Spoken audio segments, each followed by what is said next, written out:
Good morning.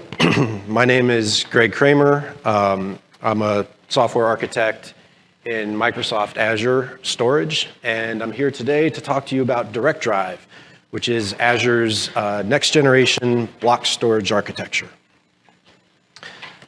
The agenda for the talk, we're going to do a quick introduction, talk about the what and the why, what was our motivation for designing a new architecture. Once we're through that, I want to walk through how the block architecture works. And then we'll talk about some notable design elements that we thought might be interesting to this audience, and we'll reserve some time at the end for questions. That being said, if you have questions as I'm going, please just shout them out.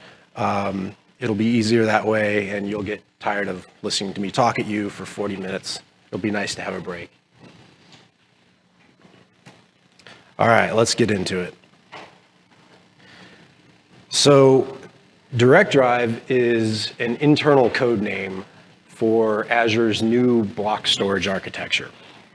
And it's currently the foundation for a family of disk offerings. UltraDisk was released summer of 2019, and Azure Premium Disk V2 just entered preview this summer. So why did we take the time and effort to come up with a new block storage architecture? So as many of you know, Microsoft has been in the storage game for decades. We have lots of experience on premises with Windows and Windows Server, and of course, our public cloud experience in Azure. And so we've learned a lot of lessons over the years, seen a lot of things. There's also constantly new workloads emerging, as well as new technologies that we can take advantage of. And so it became interesting to start thinking about how could we take the things that we've learned over the years and design something that would allow us to go after these new workloads and take advantage of new and emerging technologies. And what would that look like? So I'm going to walk through some of our thinking of what we were trying to build here. So one of the things that we were very interested in is building something that could be deployed across a wide spectrum of environments. I mean, obviously we have Azure at the hyperscale, but it would be ideal if we could also deploy this solution down to the smallest, like single server deployment. And in fact, that's how our developers do their inner ring testing for Direct Drive today. We can deploy an entire storage solution to one developer desktop, fully virtualized, which is great for testing. But we're targeting everything in between. So we want to be able to scale that up to smaller deployments, all the way up again to Azure's hyperscale. Another thing we were interested in is simplifying the experience for the end users. So a common pattern that you see in block storage is that you gang up a number of disks to get the performance that you need or the capacity you need. And this can be troublesome for customers. There's a lot to manage here. You tend to have to use something like storage spaces in Windows or the equivalent in Linux to stitch all these together into something that looks like one disk that does what you need. And ideally, we'd like to eliminate that. If a customer needs a disk of a certain size and a certain performance, then that's what they should provision.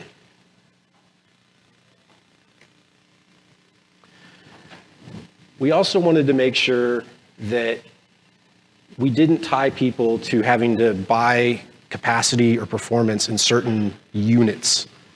So if you wanted a small, fast disk, that's fine. If you need a slightly larger but slower disk for your workload, that's fine too. We wanted to be able to cover the entire spectrum of use cases for our customers. And we also wanted to make sure that people didn't have to provision for the worst case. I'm sure most people here are familiar with this. You have to try to estimate what your peak workload might look like and then make sure that whatever you've provisioned is going to allow you to do that. This can be expensive if you have to run that way just in case you're going to hit your peak. And so we also wanted to come up with a design that allowed our customers to meet that peak demand and then scale down the performance targets when you were in off-peak hours.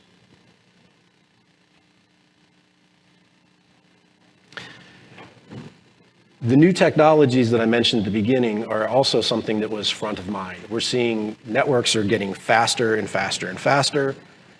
We have new storage network protocols. I'm going to defer talking about that till a little later in the talk. And we have new innovations in storage hardware. Storage class memory is an obvious example of that. And hardware offloads are becoming very, very popular, especially for things like cryptography, CRCs, et cetera.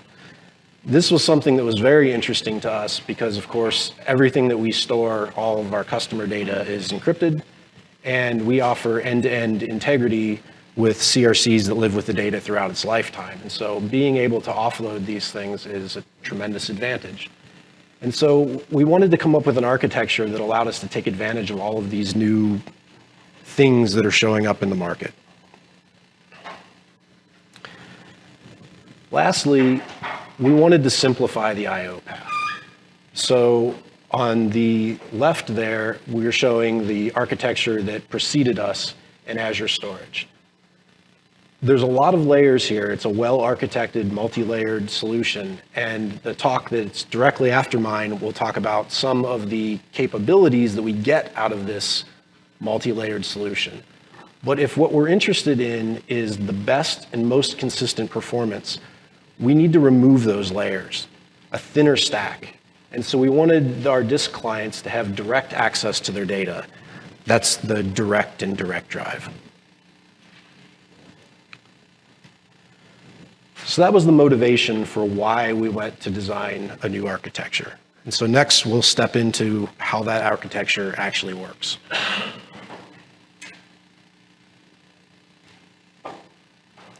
So before we get into that, though, I do want to offer sort of a word of warning or caution. The direct drive architecture is incredibly flexible. We have many different ways to deploy it, many form factors, many performance targets, et cetera. This talk is specifically about the architecture, not any of the products that we've built on top of it.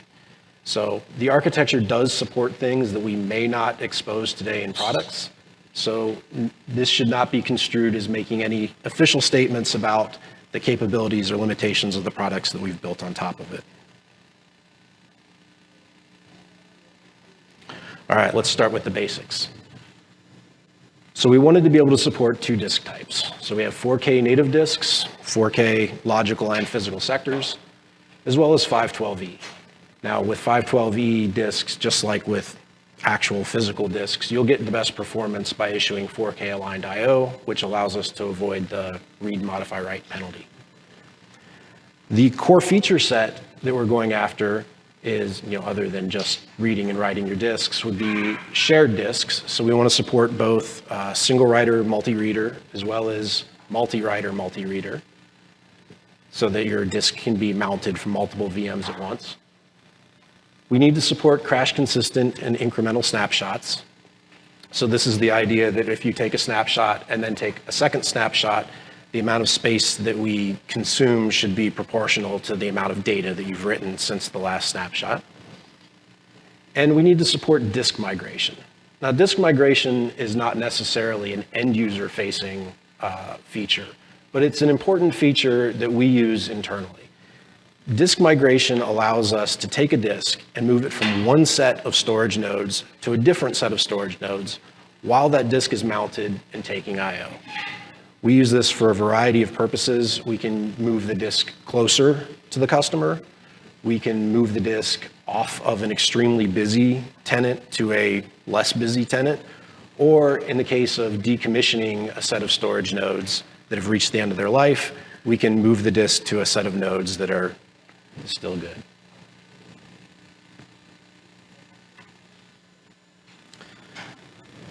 So how does a disk look to our back end? Obviously, the customer sees a flat LBA space, the classic disk layout.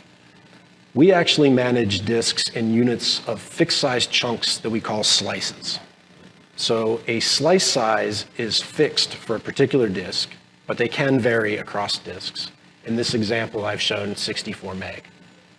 Now, when would we might want to have larger slices? Well, if we had tremendously large disks, there is a certain amount of metadata that we have to maintain per slice. And so with very, very large disks, we might choose to increase that slice size to lower our metadata overhead. This is just one possible example. Every disk slice is maintained by what we call a replica set.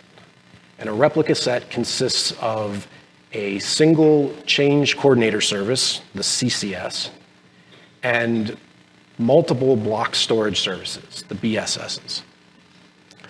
The CCS is responsible for sequencing and replicating changes to the slice. So we're going to store multiple copies of the data, and they need to be kept in sync, and the CCS performs that function.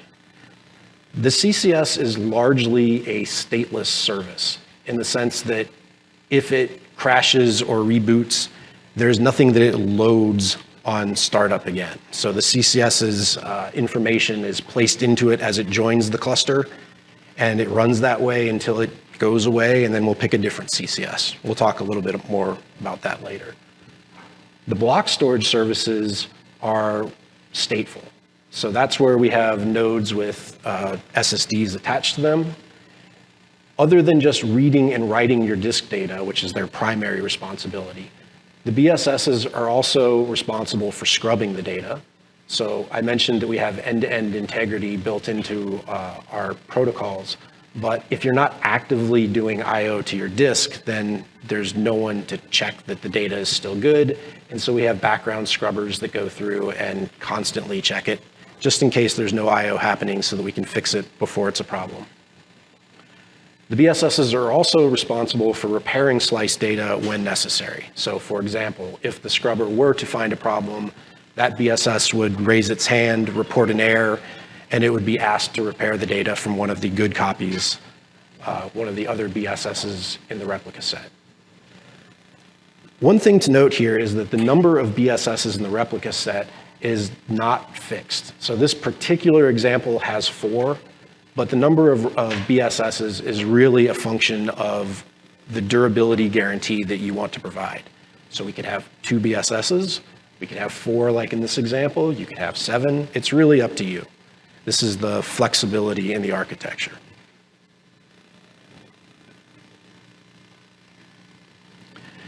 Because the BSSs are stateful, we need to make sure that there aren't correlated failures that could take down multiple copies of your data. And so the BSSs have to be split up into multiple fault domains. Now, fault domain is another one of those terms that the definition depends on what exactly you're going for. And the direct drive architecture allows you to sort of pick where on the spectrum you want to be. One common example that you would see would be like the BSSs in a replica set shouldn't all be under the same switch. If they were, then the switch dies and you lose access to your data. But depending on your environment, you might actually define replica set to also include power supply as just another example. The definition is baked into the metadata layer that we'll talk about later, which is aware of these fault domains you define, and it'll make sure that the BSSs are spread out across them.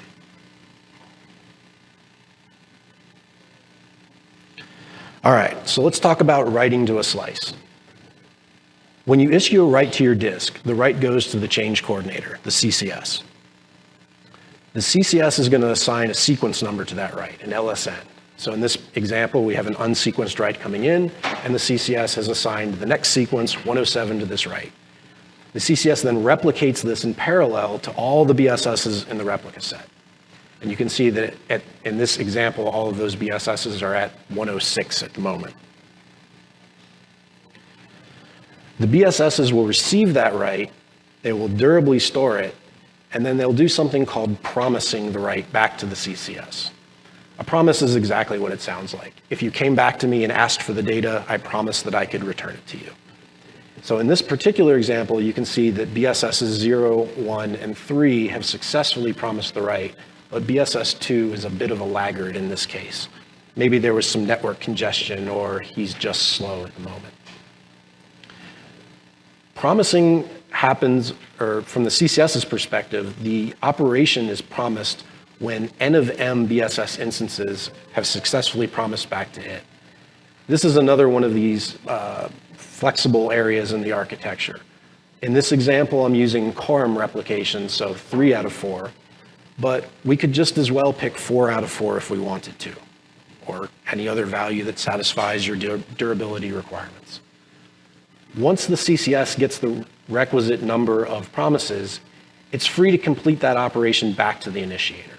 So now we can promise the initiator that write actually occurred, and that if you were to come back and read it, we would be able to give it to you. So reading. Reads can be issued directly to any BSS in the replica set. So in this example, we've issued a read to BSS 0, and it has the data, and so it can succeed the read. You'll note that the reads come in with a sequence number, unlike writes. This is what allows us to avoid returning stale data in case you have configured quorum-based promising. So we're using 3 out of 4 quorum-based promising in this example here. And so if we were to issue a read to our laggard BSS, BSS2, it cannot return the data, or should not, must not, or it would be giving you data from the past. And so the sequence numbers will allow that BSS to fail the I/O. In this case, you'd be able to reissue the read to any other BSS in the replica set, and it would succeed.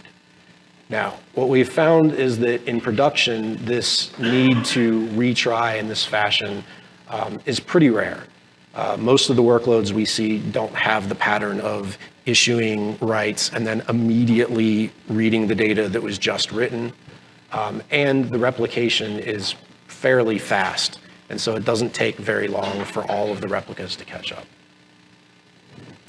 If this turned out to be a problem, though, you could just switch from quorum-based promising to full promising by setting N and M equal. And in that case, you would never see your write complete until all the members of the replica set had the data. So replica sets. A CCS, we've seen how a CCS and multiple BSSs are part of a replica set for a slice, but every CCS and every BSS play that role for multiple slices. So in this example, you can see that slice 0 has CCS 0 and BSS 0, et cetera. Slice 1 shares the CCS with slice 0 and several BSSs, and so on. So what this is doing is it allows us to spread the load for a particular virtual disk across many back-end storage elements. Now, we've been talking about how we manage disks in terms of slices on the back end, but that's not exactly the view that we expose to the disk clients themselves. If we did it that way, then certain workloads, like sequential workloads, would tend to victimize certain replica sets for extended periods of time until they had switched to the next slice and then the next slice. And so we use a very common technique. We stripe the data from the client's perspective. The striping algorithm is also very flexible. This is just one example. So we have a 4-way stripe set. So every stripe set contains 4 slices, and we've set the width to 256K. And as a result, the first 256K of the disk from the client's perspective is going to be the first 256K of slice 0. And the next 256K of the disk from the client's perspective will be the first 256K from slice 1, and so on. So speaking of the disk client, our disk client is referred to as the virtual disk client, VDC. And it's actually broken into 2 components. So VDC sits below the Hyper-V storage stack, and the first component in the chain is what we call VDC Proxy. VDC Proxy is an important element for allowing us to service disks while they're active, so while they're taking I/O from customers. Most of the time, VDC Proxy runs in pass-through mode, and so the I/Os are simply flowing from the VM through it all the way down to VDC. However, if we need to service the stack below it while there are disks present and I/Os flowing, VDC Proxy will kick in and it will begin accumulating the I/Os from the VMs in its layer And it will also serialize the state from the VDC below it into memory, allowing us to unload the VDC stack below it, replace it with an updated version, at which point we can reload all of that state into VDC and allow the IOs through. So at worst, the VMs might experience a momentary blip in their IO performance, not knowing that we have replaced the entire storage stack beneath them. VDC is where most of the action is at. VDC is responsible for mounting and dismounting disks. It reports errors. It handles error responses. It does throttling for IOs. And it's where all of the disk striping logic that we just looked at is present. VDC has two communication channels to the nodes that actually host the storage roles. So we have a separate data plane and control plane. We'll talk about these a little bit more later. So at this point, we've introduced all of the components that we would say are part of the direct drive data plane. So we have our VDC client, we have our change coordinators that sequence operations, we have our block storage services that durably store and retrieve those, and these are all connected by a custom storage network protocol that we refer to as DDX. I'm going to defer talking about DDX until just a little bit later in this talk. What we haven't talked about so far is the control plane. The primary service in our control plane is known as the metadata service, or MDS. MDS is the brains of the operation. It's responsible for deciding which CCSs and BSSs are in which replica sets. It handles disk control plane requests like creating disks, deleting disks, growing them, etc. It's also the accumulator of all error reports. So any problems in the system, the agents will report those to MDS. MDS will collect those, examine them, and then determine what corrective action is needed, and then issue commands for corrective action to the other storage elements. MDS also needs to be spread across multiple fault domains to avoid correlated failures, and we use Paxos to replicate state between them. And so there is, at any given time, a primary MDS and several standby or secondary MDSs. If the primary were to fail, an election is held, a new primary is elected, and we carry on.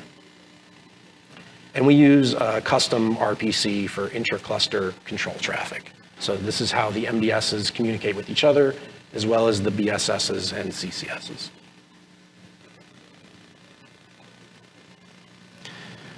Another important element of the control plane is our gateway service.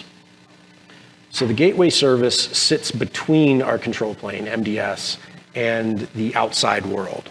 So all extra cluster traffic comes through a software load balancer, hits the gateway, is authenticated, and then passed along to the primary MDS using our custom RPC.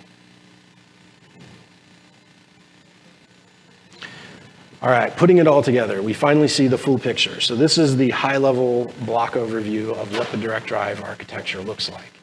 You see we have our data plane up at top, we have our control plane at the bottom, and we have our Azure resource providers, which would be fronting things like the Azure portal. When you go into the UI and click create disk or whatnot, those requests come in from these resource providers. Any questions so far? All right. So we picked a handful of what we considered notable design elements that we thought might interest this audience, and we're going to walk through a couple of those now. So earlier I mentioned that we have a custom data plane storage network protocol. It was built for the direct drive data plane, and one of the very first questions that we get is, why didn't you just use NVMe over Fabrics, iSCSI, or any of the other off-the-shelf block protocols? Which is a fair question. Our answer there is that there's three primary reasons we decided to implement a custom protocol. So we really want to eliminate middle layers to allow clients direct access to their data. And as we saw earlier, the read and write path require those sequence numbers to be transmitted back and forth between the storage elements and the disk client. Without those, we can't efficiently provide the features that we're interested in, like consistent reads and writes across distributed slice replica sets, shared disks, crash consistent distributed snapshots, disk migration, et cetera. So the client has to be in on the game, and the protocol has to understand that there are these additional elements that need to be transmitted back and forth. Another really important and often overlooked attribute here is that we sort of live and die by our ability to quickly diagnose problems. Especially at Azure scale, there are simply too many machines out there to have developers spending significant time looking at individual things to try to figure out why something may not be working. So one of the ways that we've addressed this is that we've spent significant time baking diagnostic support directly into the protocol. One way that that looks is that we can tag these IOs with what we refer to as activity IDs, so that as a customer IO transits through these multiple elements across a big network, we can easily do distributed log searching that will quickly pull up from every relevant node what happened at each node in the transit. This is crucial to us figuring out how things are working and what's going wrong. But more importantly, we don't want to have to look at the logs if we don't have to. And so one of the important things that we've done in DDX is we've allowed the response messages to carry significant diagnostic content from the responder. Some examples of what that looks like is, how long did this request spend in queues on my node? Or from my perspective as the responder, how much time processing this IO is attributable to the network itself? Or how much time did I spend waiting on storage media?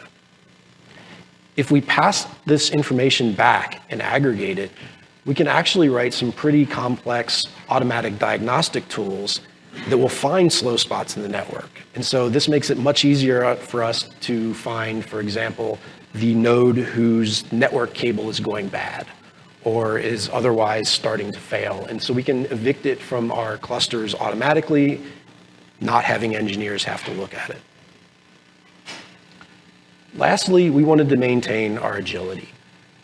Things move fast in the cloud, and we need the ability to evolve our protocol to match our customer demands, to implement new features that are important to us and our customers, and to take advantage of opportunities that are popping up. Now, none of this is to say that the off-the-shelf protocols are bad. They're obviously not. They're super useful as a common standard to allow clients that you do not control to access storage. In this particular case, though, we control the client, and so baking in these additional features is advantageous to us. Now, in the talk that follows this one, we'll be talking about the Azure XStore architecture, and we'll return to some of these other protocols there. Another interesting thing is our use of RDMA. So if you've been coming to this conference for a while, you may remember that I've been here for several years talking about RDMA in terms of SMB Direct in the Windows file server. Now, when we designed and built SMB Direct, it was to support the Windows file server at first, and we could have built that functionality directly into the SMB client and server.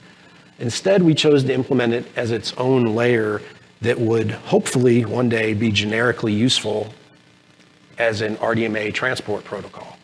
And so we finally realized that vision with Direct Drive, and we have stolen a page from Server 2012's book, and we have slotted it in underneath our DDX initiator and target. What this means is if RDMA is present, we can take advantage of it. If it's not, or if it is faulty, we can fall back to TCP. And we could do this without having to go implement, again, more custom RDMA protocols. We just slid it right on top of the existing SMB Direct. And in fact, today, the vast majority of Azure disk traffic is transported on RDMA using SMB Direct. Another interesting feature is our use of SCM, so non-volatile memory. SSDs are fast, but not as fast as we'd like. And they have some interesting characteristics in terms of how reads and writes interact with garbage collection. And so periodically you will get unlucky and you will observe high latency IOs as there's interference in the flash translation layer. So consistent performance is very important to us and our customers. And one of the ways that we address these issues with SSDs is that the BSSs are able to promise back to the CCS after they have made data durable in non-volatile memory. Now, in this example, I'm showing that for every slice, we have a log sequenced data structure that's built into the SCM. We'll accept writes into that as soon as we've made them durable, using whatever techniques are necessary for the SCM. We have sort of an abstraction layer built into our software. We're able to promise back to the CCS. Now, our goal is to allow these writes to sit in the non-volatile memory for as long as possible, just long enough that we don't fill it up. Now, the advantage here is that if reads come in later, we may be able to service them entirely from NVDIMM, right, which is going to be much faster than SSD. But even in the write path, we have a big win in terms of write aggregation. If you have workloads that are writing and overwriting data, for example, if you had a workload that overwrote sector 0 100 times, we don't actually have to perform 100 IOs to durable media, right? We just write the last one out. So in fact, all of those get papered over and we do less IO to our SSDs. So when the NVDIMM starts to fill up, that's when we'll perform an operation called destaging, where we will take IOs, we'll drain them to the SSDs, reclaiming space in the SCM and allowing us to accept more operations. The last notable feature that I wanted to talk about was sort of an interesting throttling system that we have. So before we talk about that, I think it's useful to talk about what traditional IO throttling usually looks like. So usually, you'll receive IOs from the VM, and you will then accumulate them in your disk client, and you'll apply your throttle in the initiation path. In other words, you would hold IOs and not issue them to the back end until they match whatever rate you had configured for your disk. And then the back end will process them, complete the IOs back to your client, and then you usually complete them back to the VM as quickly as you can. The potential problem with this is that by the time you've issued the IO to the back end, you have to process it now. And anything that might slow down the processing of those IOs increases your chance that you're going to miss your completion deadline. So we'll take a quick look at an example of that. So in this case, we see that our VM has issued a burst of IOs to VDC.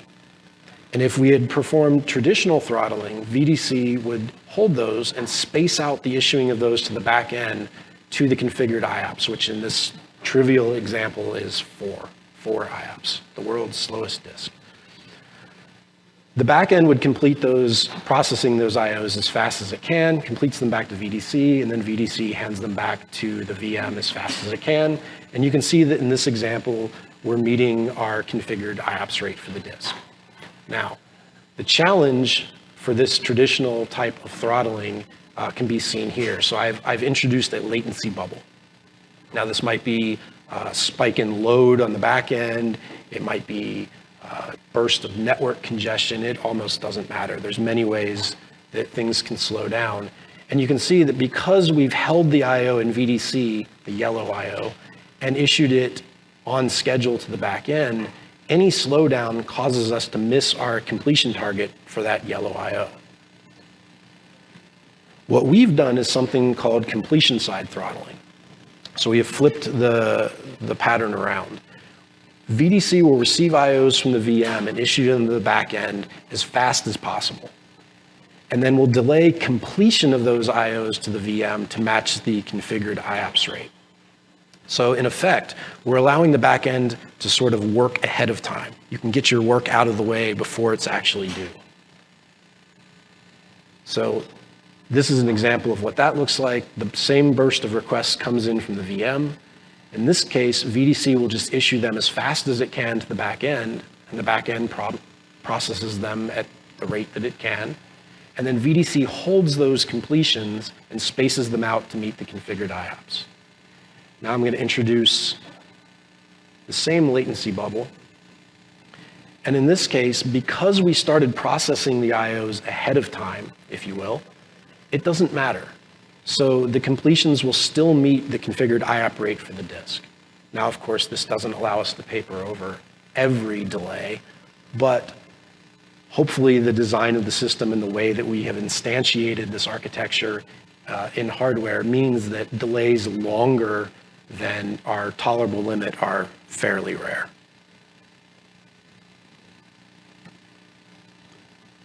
All right.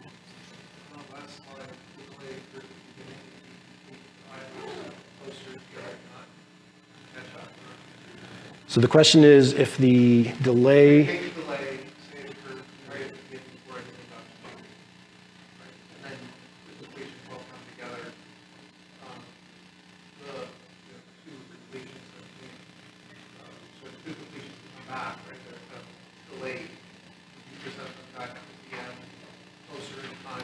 oh, I see what you're saying.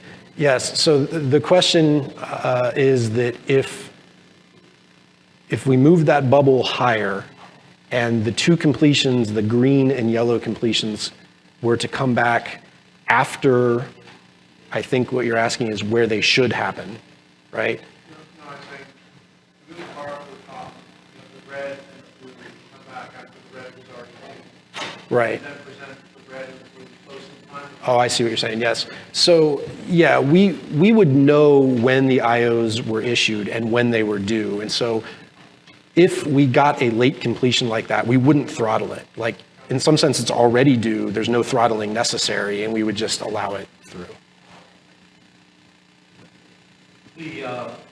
How does the VDC discover the CCS?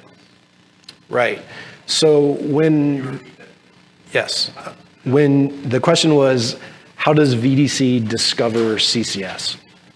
So when VDC goes to mount a disk, it's going to issue a control plane request to MDS. And it's going to present a, token of authorization that says, I assert that I am authorized to mount this disk, which MDS will check. And assuming that everything checks out, what MDS is going to hand back to VDC is the slice map. So you'll get back a data structure that says, okay, you have a disk that's of such and such size with such and such properties, and here are all the slices, and for each slice, here's the CCS, and here's all the BSSs. So now VDC has that information, and when it receives an IO from the VM, it can consult that slice map and determine, for writes, it has to go to this CCS. For reads, I have any of these BSSs that I could issue the IO to. And if that map changes in the future, it's forced back to the MDS to refresh it. Right, so the question is, if the map changes, how does VDC become aware of that? Right, so if the map changes, which could happen for error handling purposes. So for example, assume that a BSS dies. If the backend discovers that first, before the client does, we will have reported that to MDS. MDS will have told us to kick it out of the replica set and replace it with a new BSS, but VDC may not be aware of that. If VDC were to issue an IO to that BSS and it simply wasn't there anymore, VDC would report an error to MDS saying like, hey, I can't talk to this person that's supposed to be there. If the BSS happened to still be reachable on the network, some of the LSN sequencing that I discussed earlier would allow us to detect that you're talking to a stale member of the replica set. In other words, that BSS would be able to assert to VDC like, hey, you're not up to date. I'm no longer the person you should be talking to, at which point VDC would again go ask for the updated replica set. It's very clever the way you pushed so much that was traditionally implemented in the client into the fabric. So is the replication the topology of it? Sorry, can you repeat that? Is the replication topology of it?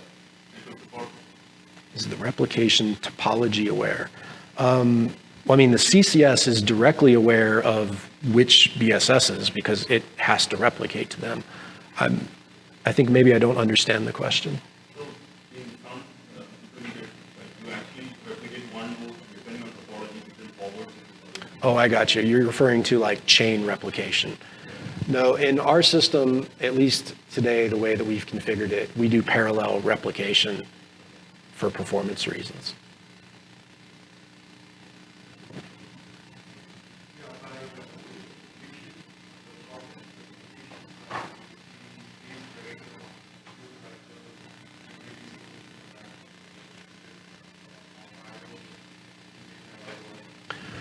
Yeah, so the question is, by doing completion side throttling, do we see increased pressure on the back end because we're allowing sort of a flood of requests to come in?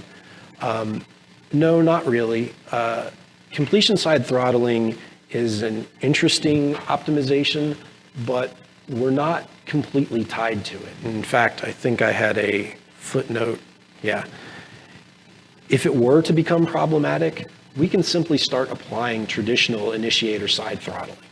So if we had a VM that was just like going crazy and issuing, just a ton of IO, like we might allow them to use this optimization for a certain length of time, and then we're going to say, all right, that's enough.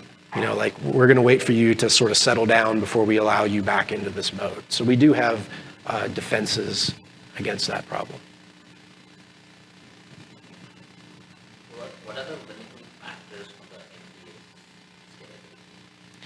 What are the limiting factors for the MDS scalability? What are the limiting factors for MDS scalability? It's an interesting question.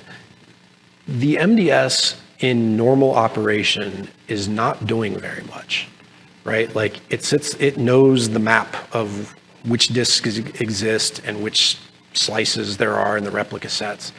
But for the most part, it just sits there and it's waiting for disk mount requests to come in, and so it can return the map, or for error reports to come in so it can issue corrective action. Now, even in the error report case, it's not a incredibly CPU intensive operation, right? It's collating the error report information it gets, and then it's deciding who to kick out of the replica set and who needs to rebuild from who. So we don't see a ton of scalability issues with MDS. That being said, if we started to observe that problem, it would be relatively easy to just allow multiple MDS rings. The CCSs and the BSSs sort of don't care. As long as they get an authenticated message, they're happy to do what they're told. So what I'm trying to ask is, one MDS becomes hotspot. Well, if one MDS becomes a hotspot, how does it get handled? Usually the way that we handle this is by avoiding the problem in the first place. So if we're deploying a unit of direct drive storage, we know how much load we intend to put on it in total, and we would design our MDSs such that they could handle that load. Now, if we had an MDS that for some reason was misbehaving and was slowing down and not performing the way that we needed it to, we would just fail over to one of the other MDSs in the ring. To the back-end code question, the solution precludes the idea of third processing. Sorry, I couldn't hear. Would this solution preclude the idea of third processing? More processing than the back-end. So predicate processing, the issue with scan for this on Oh, I got you. So you're talking about some like value add processing that you want to do in the back end. I mean, we don't have that today. This is a disk subsystem, and there is no common disk interface that would allow you to do that today, or at least not that I'm aware of. But again, we have our own custom storage network protocol, and so if we ever got a big enough ask to do some particular operation, there's really nothing from stopping us, transmitting that across the network and executing it. terms of the extra You know, the interesting thing is that with the use of RDMA and NVDIMM, we actually experience that the load on our back-end nodes is fairly low. You know, these nodes are not running at like 90%, you know, CPU or anything like that.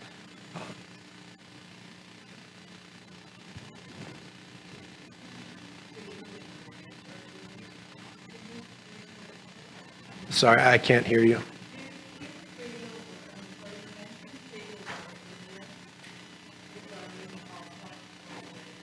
Right. Failover with hotspots.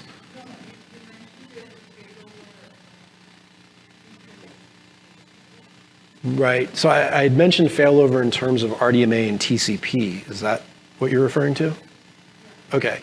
Right. So just like the Windows file server, the DDX layer is aware of the network that sits below it. So if there's RDMA capabilities, we're going to try to use them, right?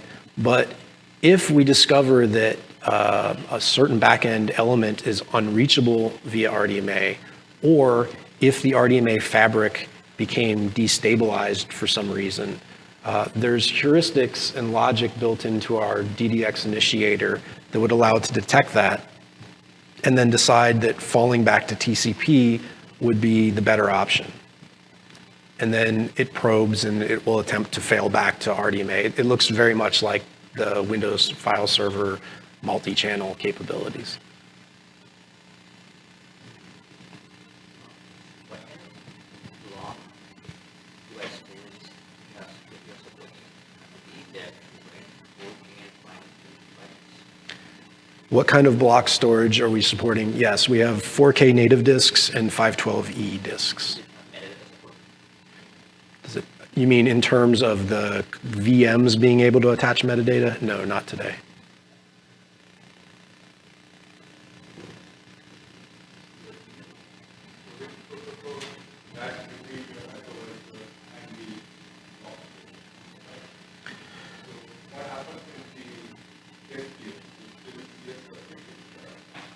Right, so the question is what interface do the guest VMs see? Today, the VMs will see a SCSI device. We started with SCSI simply because it's the most widely supported disk interface for all of the operating systems we see our customers bringing to the cloud. And it's obviously incredibly mature. So yes, they'll issue SCSI commands. Those SCSI commands will be delivered through VDC Proxy to VDC via the Hyper-V virtualized storage stack. And then in VDC, we convert SCSI commands into our own internal command set.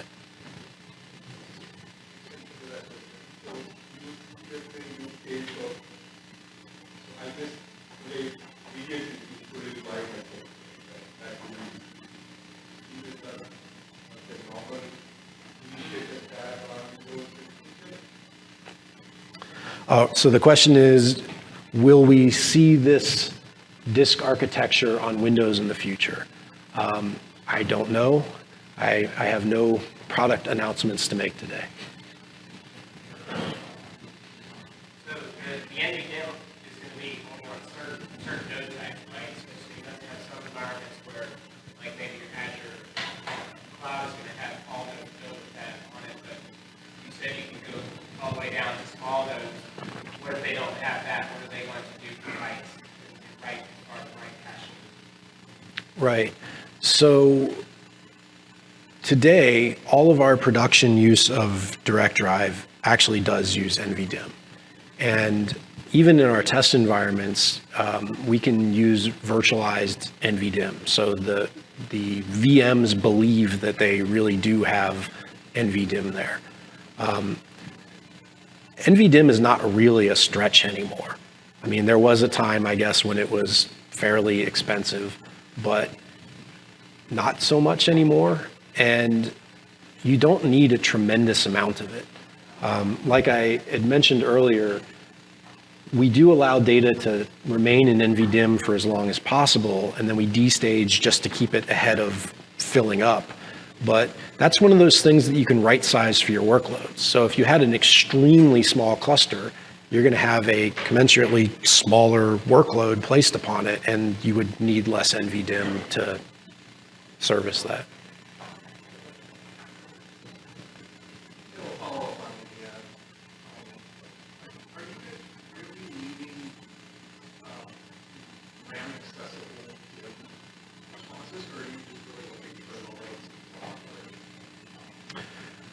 So the question is, do we really need NVDIMM, or are we really just looking for fast block storage?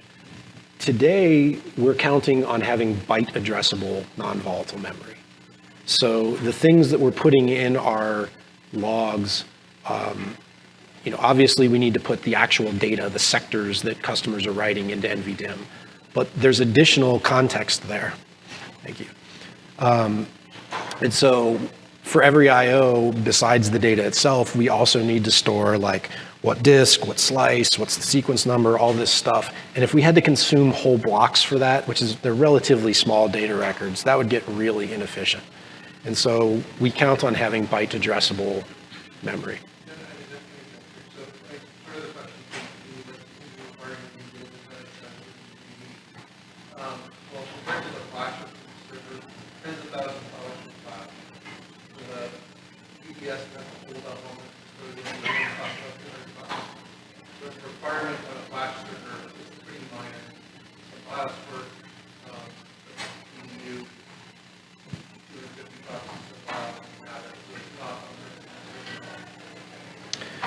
So, folks, we're out of time for today. I'm going to be around the whole conference. If there's still questions, please feel free to grab me. I'm happy to discuss this at length. Thank you.